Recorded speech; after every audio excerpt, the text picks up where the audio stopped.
Good, you're here. Ready to begin? Time is of the essence, so I'll be brief. This place is filled with spores that are toxic to humans, and we need to get rid of them. I've pumped the vault full of a highly flammable gas that, once ignited, should destroy the vast majority of spores. There's one problem, though. The gas becomes semi-inert on exposure to oxygen, meaning the gas will have to be ignited close to where it's being introduced. I need you to find the vents where the gas is being pumped and ignite it. Oh, and survive the resulting blast. I set the gas to pump into the 5th level since that's where the concentration of spores was highest. I'd start looking there. Typically, these vaults use circular vents in their air circulation systems. Look for a wall with 2 of them almost side by side. There's one just around the corner outside this lab if you need an example. In the area where the gas is active, any kind of fire or explosion should do the trick. Hell, even lasers would do the job. If you don't have anything like that, I've got some grenades in my bag in the corner that you can use. Good. Return to me when it's done.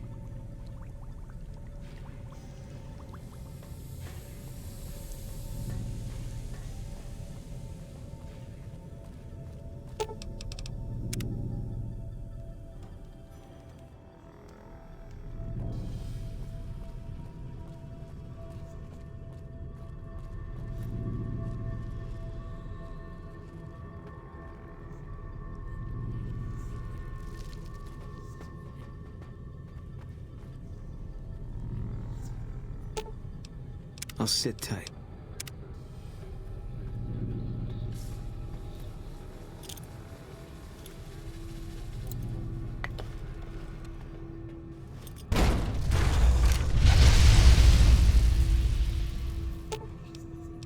I've got your back.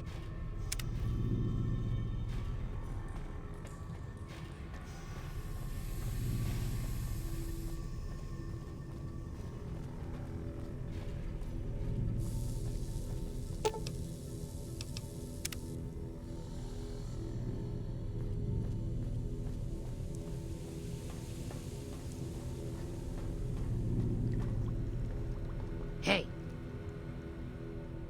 Ah, good. You survived. I was beginning to think you hadn't.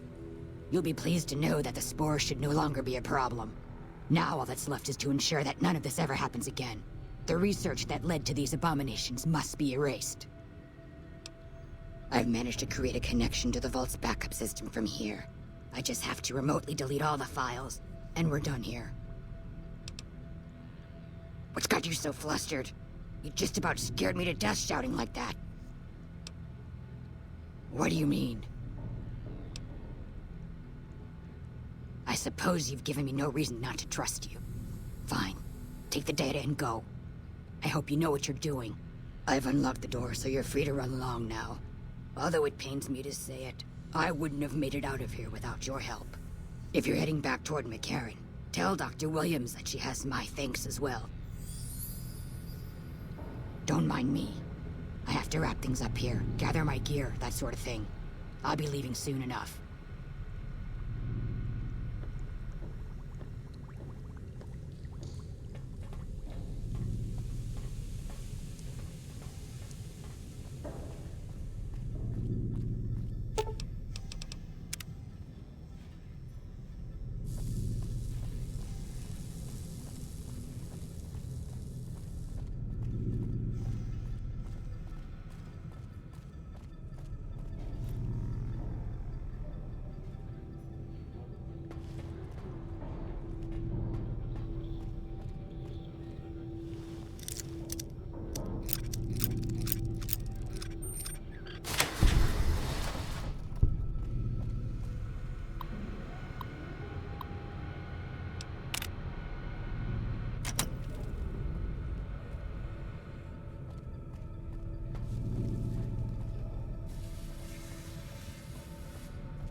Hello. You know, if you were serving, you'd probably be halfway to General by now. We should be taking the fight to the Legion, not waiting for them to pick us apart.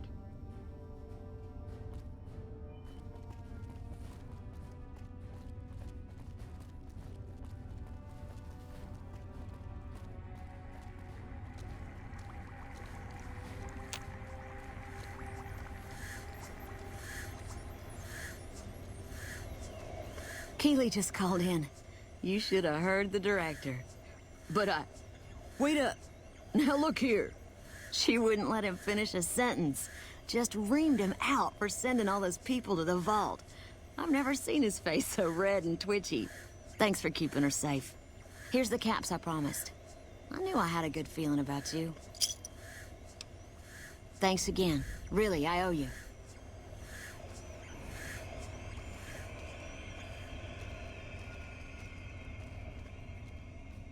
I received a pleasant call from Dr. Keeley.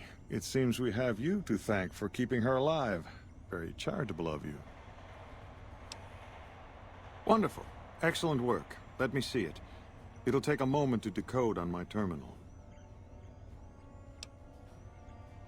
I think Williams' decryption algorithms seem to be working. Yes, here it is. The data is mostly uncorrupted. This will make the board of directors finally sit up and take notice. Here then, as promised, an agreeable sum payable upon delivery of the data. You've more than done your part.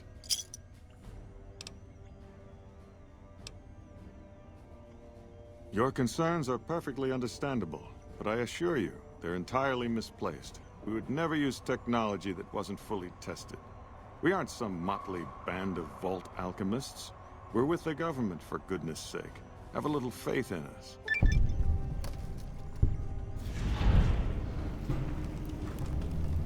Yes? Something else you needed?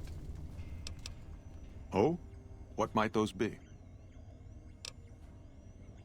Williams is an admirable researcher. If she wasn't, I'd have terminated her contract, and she'd be begging for work from my former employers.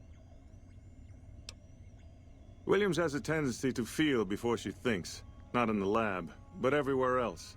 That might be forgivable if she kept her concerns to herself, but she doesn't. Not in front of her peers, not even with contractors like yourself. That kind of behavior can undermine morale. She convinced my last contractor to quit. Same way she tried with you. Probably didn't tell you that, did she? No. The OSI hasn't been around for very long. I received my training elsewhere. Before the bombs, I might have studied at any number of colleges, universities. They gave a man a chance to advance himself, or so I've heard. But after the bombs, until a few years ago, anyone with half a brain had one choice: the followers of the apocalypse. Didn't matter if you agreed with them or not. You either played along or you were turned away. Knowledge for knowledge's sake. A society of equals. They purport to be intelligent people, and then they spout this old-world dogma. Exactly right. Imagine what the followers could have accomplished if they were properly motivated, if they had a unified purpose. Those of us who founded the OSI, we wanted to put our knowledge to work, and we have to some degree. But the execs at OSI Central, they're still bound to the old ideas, society of equals and all that. There's still too little direction. If I can make real breakthroughs here, show the President what can be done when junior researchers are kept in line, kept focused on task. Who knows?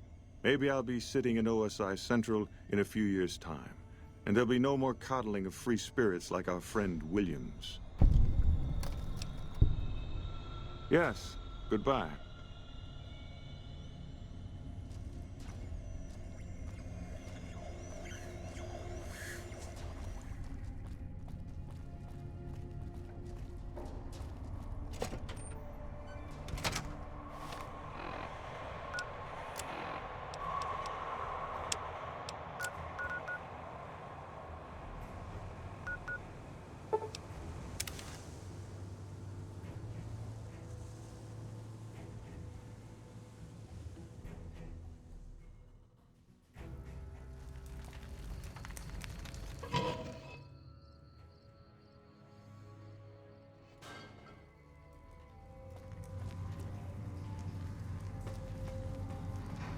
Don't go too far. It's all shadows and dangers in the lower levels.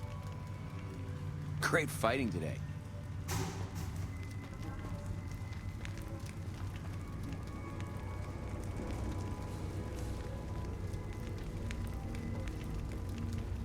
Welcome back, stranger. Do you have good news for the Thorn? Good work, stranger. The Thorn will nurture these eggs until their hatchlings are ready to bleed for us. Here's a compensation for your service. I trust that we're in agreement over it. I thank you, stranger. The Thorn thanks you. Bring me a dozen rad scorpion eggs. I'll see to it that you're rewarded fairly. The eggs I seek are not easy to find, stranger. Your best chances are in the mountains north of Good Springs and west from Quarry Junction. You've got yourself a deal. So long, stranger.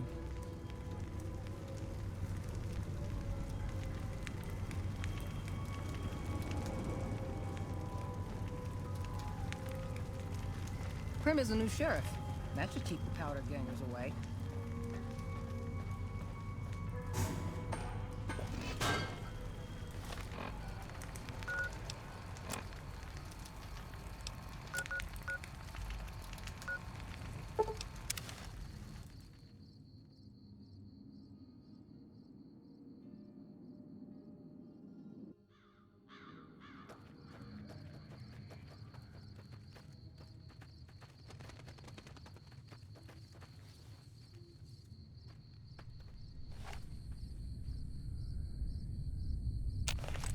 All mine. Eat this!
You're mine.